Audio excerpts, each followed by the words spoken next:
everyone, and welcome back to Heart of the Storm exhibitions here. Today is Monday, which means King of the Hill Day. We're having a lot of fun here, watching some King of the Hill action where TriniXY is currently on a streak, and Catz expressed a desire to play, but he's not responding, so we're waiting on that. Returning veteran. Yeah. Perhaps we'll get him in there. He's talking in the channel on Balnet, so maybe you can just grab him in there. Oh, is he? Right now? Indeed he is. Catz, no cancer. Apparently Catz wants there to be no cancer in the world. Good. And you know what? I can get behind that. He recently quit smoking, which is awesome. By the way, awesome. Don't smoke, kids. KDFDY2C9TY VXZPJ7FJYJNXPF. Heart of the Storm beta key there. Nick was like, "What's going on?" I was. I forgot a B. My producer told me I forgot a B. There's a B before the F at the end. We'll make a lower third of that one. But yeah, we got some Heart of the Storm keys we're giving away here. But Catz needs to pick a city. Oh, he did. Or pick a city. Pick a map, and he picked New York City. So I said city. Well, you know, it's fitting. We're here in New York City. We're going to cast the game on New Kirk City. Also, I think Catz, you said, has dubbed it New York City. New York City. That's what they thought it was for like a week until they realized it wasn't. But it's stuck. It's it's a Kirk in York. You know, they both share a K. They do. And an R. New. And so they're just sharing 5 letters out of 7. They're very similar. Yeah, 5 letters out of 7. And the map Not actually too bad. looks nothing like New York City. No, I'm just kidding. Well, a little bit. What if you took New York City and you went to Inception and you envisioned it in a different way, and then you fold it in on itself. Yes. And then you push it inside out. You're right. And then you have New Kirk City. That's it. That's exactly what it is. Mind games. Mind games. Mind games. There it is. That's what I said. KDFDY 2C92. Yeah. There we go. There's your beta key. Whoever puts that in first gets a version of the beta. Of course, another way to get the beta is pre-order Heart of the Storm. It's a great game. I've enjoyed. I haven't played it very often yet, but a couple times I've played it. I have enjoyed it. And you know what? I'm actually really excited for the campaign. Really? See, I haven't played the Wings Liberty campaign. It's so long, man. I'd rather ladder. It is long. It is long. It's a long campaign. I played it first. I actually played the Wings Liberty campaign like 2/3 way through before I played a single multiplayer game. And then I played multiplayer, and then I slowly finished the last third. But I started on Brutal, and then I got to that train level, and I couldn't beat it, so I gave up.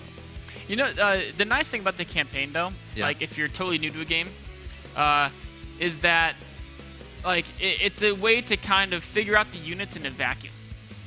Like the campaign messes all the units. Like there's new units but the basic unit, like the Marine still does in a campaign what a Marine does. Like there's an upgrade where you can warp them in through drop pods. Right. But like the way they work in combat, the things they counter, their purposes, their speed, the kind of way you can control them, it's all the same. So it's kind of nice to have like a little map where each one's focused on that specific unit. That's what they do. They introduce a new unit, then the idea is you're supposed to use it on that map. Or you just use Marines on every map. That's what I did. There's actually, Railcoon actually did a speedrun on Brutal of it, I think this past weekend. And he did it in like 3 hours or something crazy like that. 3 hours? That's pretty... I couldn't even sit through watching that, though, unfortunately. Yeah, not the most spectator-friendly. He skipped the cutscenes. So that's tough. So I'm like, oh, this is a great way for me to understand what the heck is going on. Cutscenes are pretty awesome, I think. Yeah, I've only seen like 2 or 3 cutscenes here and there, and Catz finally going in blue. And there we go. Ready? Yep. So we got Catz versus TriniXY. Another Zerg. Yeah, and Catz was actually the first guy to have a streak. He was 1 win away from being the champion. But QXC came in and said, you know what, Catz, I'm ending your streak. And he did. And Catz went 4-0, 1 win away. So we'll have to see if he can get another streak going. No time to start it like the present. Exactly. And, you know, I'm really interested to see what Catz will do if TriniXY does that same build. That 2-base warrior thing. I suspect Catz will make Roach. Do you think he'll do the same thing? No, I don't know. Okay. But I'm saying if he does. Yeah. If he does. I think that'd be really cool. I think Catz is going 4-base, 4 hatch before full. Well, even if he goes gate before Nexus? Yes. Actually, probably not. He's going to scout with the drone. and then look for the forge fast expand, and then he's going to do it. That's my opinion. I know Catz pretty well. So you know what? This is like New York City, like 300 years from now. Do you see that? It's on the top of a skyscraper. The map. Oh, it is, isn't it? Yeah, it is. And there's other skyscrapers you can see on the edge of the map. You can sometimes see other skyscrapers. Like at the bottom center, there's like a couple. Yep. Yeah. So maybe this is the future. Maybe it is. You know, it's kind of a dark-looking map. I don't know, not very. Well, there's fog of war. That could be it. So that's gonna prevent complete illumination compared to these other maps here. We got a Nexus there, completely illuminated because he sees everything. So he's gonna put that pylon right next to his Nexus. So there goes that gateway. So the same build he did last game. Yeah, so we'll have to see how Catz adjusts here. He's doing that drone scout again. You know what? Catz is informing TriniXY on exactly the etiquette of providing shoutouts. Yeah, kind of defeats the purpose. The whole purpose is to say you support the guy, but if you say they asked for it, then it not exactly the way it's supposed to go down. I want to see Catz take build a hatchery on his Nexus spot. I think that'd be pretty cool. I don't think Zell can cancel hatchery. I think you have to wait for. I think the hatchery would just slow down for so long. I think you should do that. I'm cheering for him. Catz, build a hatchery. Doesn't have enough money just yet. Dude, cancel his gas. You don't need gas. And then they'll forget you. I guess the problem is he'd forget you, huh? If you go three hatch before pool, gets a person. Yeah. But you know he hasn't even started the simulator yet. So the most you can do is send a couple zealots your way. I don't know. I think it would have been fun. I'm all for funness. Drone is still going to continue scouting around here. Just trying to check on the gas timings and whatnot. There's the gas going down in the main base. Pretty sure he saw the expansion there at the natural. Yes, he did. But yeah, Catz going for this early gas. Of course, I think this is an obvious response to seeing that early gateway. Just to be safe, you want to get that gas going and you want to get speed out in a decent amount of time because you know your opponent's going to have that core faster. He's going to have warp gate faster. He's going to have a higher ability to be aggressive versus if he started with forge fast expand. Yeah, this game he might not get the core significantly faster because he's been going forge before core. But like for me, when I do gateway openings a lot, and going up against a build casted is the worst thing you can ever go up against because Catz did hatch first, then gas, then pull. And so this means not only does he, when he hatches first, he has a ton of larvae at his disposal. Catz, what are you up to? He's up to something. I think TriniXY knows what he's up to. He has a ton of larvae at his disposal, and then, as I mentioned, he also has fast speed. And so he can turn all that larva, and he can make zerglings.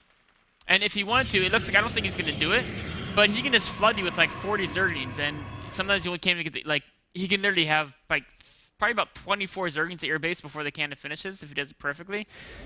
This is a longer map, so it actually wouldn't work so well on this map, but it can be really annoying. He's just going to walk right past it. Yeah, the wall is not up yet. Wow. And interesting. Speed is not yet done, so this isn't going to be too much of a disaster. I mean, he has zealots on the Logon here. I mean, speed, as long as he gets his zerglings into main, sure. I think he shouldn't have messed around in natural. That lost a bunch of zerglings for no reason. Yeah, because the cannon still wasn't done. Yeah, he could have gotten them all up into main. And then if he had like 8 or 9 zerglings here, speed is almost done. And once he gets speed, it's so easy to pick off probes. Oh, now he's circle. I don't know why he's going for the zealot either. That's again a waste of the use of these guys. These guys are there for killing probes. Unfortunately, now there's only 4 left. I think TriniXY will probably be fine. Yeah. I mean, Catz should still get about 2 probes. You got one decent force field there. Ooh, nice probe trap though. Nice trap. And you know, overall, I almost say TriniXY came out significantly ahead there. I mean, Catz sacrificed 5 drones to get those 10 speedings, right? Yeah, I mean, look at the units lost. It's Yeah, 10 to 1. He's lost 10 speedings for 1 probe. I mean, yeah, it's nice to kill a probe, but that definitely could have gone much, much, much better for Catz. Yeah, I mean, if he had just run straight into the main, if he had maybe accumulated more lings, but just trying to get a little bit of damage done there. Only got 1 probe kill, so not completely worth it. Now TriniXY is going to have a little bit of an advantage, And we see him scouting his opponent's third base there. And there was a Stargate, so we'll have to see if he tries to do a similar thing. Does the Overlord see that Stargate? That we saw in I don't think so. It does not. I'm pretty sure. Let's take a view from Catz's point of view. Oh, he poked in and saw it earlier, so it's out of vision right now, but he has seen it. I'd like to see the Overlord maybe book it, or maybe try to see what the follow-up is. Now, the way to tell if TriniXY is doing the same build he did last time is to see if he cuts probes at a certain number. Now, I mean, he's got 38 right now. Are they spread well? It looks like he might have. Yeah, I guess they're spread decently. Got a couple more in main than maybe he would want. But not too bad. It'll even out pretty quickly. Catz took a very late third here, and he's going for. He rushed there. Okay, so he's doing the same thing that Blade did, except he's actually tackling there even faster, going straight to Hydras. Already adding a Spore in his main. And we see the +1 there from TriniXY. So I think he's doing the exact same build as in game 1. And now it's up to Catz to identify that this is happening and then, of course, making the right amount of units. Phoenix is going to start taking on overloads here. There's a few that aren't really close to the base, so I feel like 2 or 3 overloads might go down. They very well might. I mean, yeah, like you mentioned, they're kind of hanging around here. Hydras should be being produced fairly certain. Catz has banked a ton of gas. And I'm curious to what the idea behind it is. I mean, Hydras aren't that gas intensive. Eventually you could use it a lot, but it would have been nicer to have that faster third base instead of so much gas. And he's using a lot of overlords. Yeah, it doesn't help, spending all these minerals on these overlords when you have that much gas. Because ideally you're going to have like the perfect amount where you can make a good amount of Hydra and then have some supplementation. But overlords still sacrificing themselves to Phoenix as Catz needs to get his rally under control here, and TriniXY is having a field day. He's up to 4 kills on his Phoenix as Hydra's finally getting out here to help defend, but... What are the units lost tab looking like? 750 to 100. Ooh, brutal, man, brutal. Catz is going for Nidus. I like that play. I'd like to see him transfer some workers over to his third, though. I mean, his main is definitively oversaturated. His natural is oversaturated as well. Actually, no, it's not. It's just fine. But if he wants to really push this Nidus, he's got to get every unit he can get, which means he needs to optimize that economy a little bit. As it goes, though, I think this might work. TriniXY is moving out. He's going to catch him with his pants down. Yeah, the Overlord has not yet been seen. The Nidus is complete. It is yet to be produced. Wait for it. There it is. Oh, nice little notification on the minimap there. TriniXY has not yet been notified, though. We know he doesn't. He's going to hear the sound in just a few seconds, and then he is going to panic. This is something he really should have seen, though. I mean, he was in his third base. He saw it was 2 base there. He hears it. 2 base there is a good chunk of time going to be the same build. I want to see a couple queens go out, spread some creep timbers. That would help him immensely in controlling these Hydras around the base. Yeah, sending the Hydras to that main mineral line. Let's see what he targets down. Taking down a pylon first to limit the gateway reinforcements. Now targeting down the Nexus. Meanwhile, in Catz's third base, the Spore is just now 70% of the way done. So a little bit late there, has 1 Hydra back to defend, but that could die very quickly to those Phoenixes. Meanwhile, we have the Hydras doing plenty of damage in the main base of TriniXY. Zealot Sentries and Stalkers trying to be sent here to deal with this, but that's not going to be enough. Too much DPS here for Catz.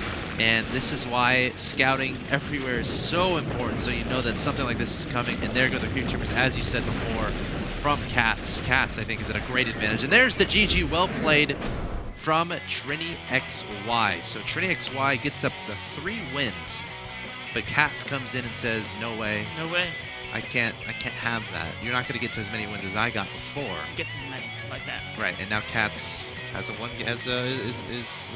is going to try to get a streak going, I would presume. But shout out to TriniXY. Nicely played there as far as the first 3 games. Taking out 3 opponents in a row, all Grandmaster. Pretty good feat. Taking out TT1, who was on a 6-game winning streak. It's pretty awesome. But Catz, again, coming in and winning. He is. Catz may be, he may be looking back and saying, TT1 got 6? What? I'm not the #1 streak guy? Yeah. I got to get my name back in the hat, take my title back.